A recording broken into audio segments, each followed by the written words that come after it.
Hello everyone, আসসালামু আলাইকুম। আশা করি যে যেখানে আছেন সবাই অনেক অনেক ভালো আছেন। আমার আজকের আয়োজনে থাকছে রাঁধুনির রেডিমেক্স মাংসের মশলা দিয়ে গরুর মাংস ভুনা। এটা দেখতে যেমন অনেক লোভনীয়, খেতেও কিন্তু অনেক টেস্টি। যারা মাংস রান্না করতে পারেন না তারা এই রেসিপিটি ফলো করতে পারেন। তো এখানে গরুর মাংস রান্না করার জন্য আমি রাঁধুনির রেডিমেক্স মাংসের মশলা নিয়েছি। এখন চুলায় একটি প্যান বসিয়ে দিব। প্যানে পরিমাণ মতো তেল দিয়ে দিব। তেলটা গরম হয়ে আসলে দিয়ে দিব 1.5 কাপ পরিমাণ পেঁয়াজ কুচি। এখানে আমি 1.5 কেজি মাংস রান্না করব, তাই ওই পরিমাণ মশলা দিয়ে দিব।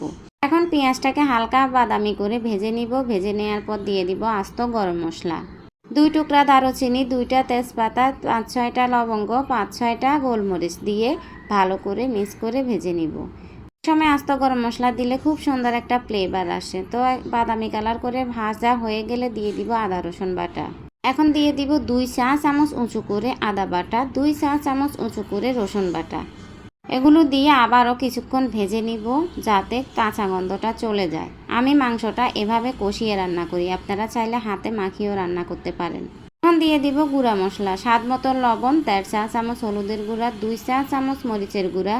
আপনারা আপনাদের পছন্দ অনুযায়ী ঝালটা কমিয়ে এবং বাড়িয়ে নিতে পারেন। তো দিয়ে দিব 2 চা চামচ ধনিয়া গুঁড়া, 2 চা চামচ জিরা গুঁড়া। এখন দিয়ে দিব রাঁধুনি রেডিমেক্স মাংসের মশলা। সব কিছু দিয়ে সামান্য পানি দিয়ে মশলাটাকে ভালো করে কষিয়ে নিব। এভাবে রান্না করলে কিন্তু খেতে অনেক টেস্টি হয়। এখন সব কিছু মিক্স করে নিয়েছি ভালো করে। তো মিক্স করে নেওয়ার পর এখন দিয়ে দিব গরুর মাংস। গরুর মাংসগুলো আমি হাড় ছাড়া রান্না করতেছি, আপনারা চাইলে হাড় সহ রান্না করতে পারেন। তো মাংসগুলো দিয়ে ভালো করে মশলার সাথে মিক্স করে নিব। মিক্স করে নেওয়ার পর ঢাকনা দিয়ে ঢেকে আমি কিছুক্ষণ রান্না করে নিব।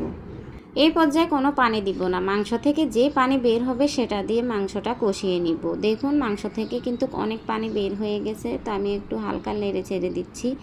আবারও ঢাকনা দিয়ে ঢেকে আমি ভালো করে কষিয়ে নিব। তো কিছুক্ষণ রান্না করার পর দেখুন মাংস থেকে কিন্তু পানিটা একদম শুকিয়ে গেছে, মশলা থেকে কিন্তু তেলটা উঠে আসছে। আমার মাংসটা কিন্তু খুব ভালো করে কষানো হয়ে গিয়েছে। আপনি মাংস যত কষাবেন তত আপনার খাবারের টেস্টটা ভালো আসবে।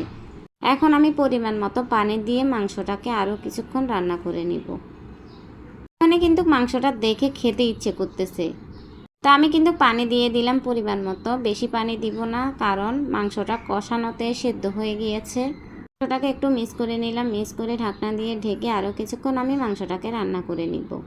তা আমি কিছুক্ষণ পর ফিরে আসলাম। তো আমার মাংসটা কিন্তু খুব ভালো করে সেদ্ধ হয়ে গিয়েছে, আপনারা দেখে বুঝতেছেন। ঝোলটাও কিন্তু শুকিয়ে গিয়েছে।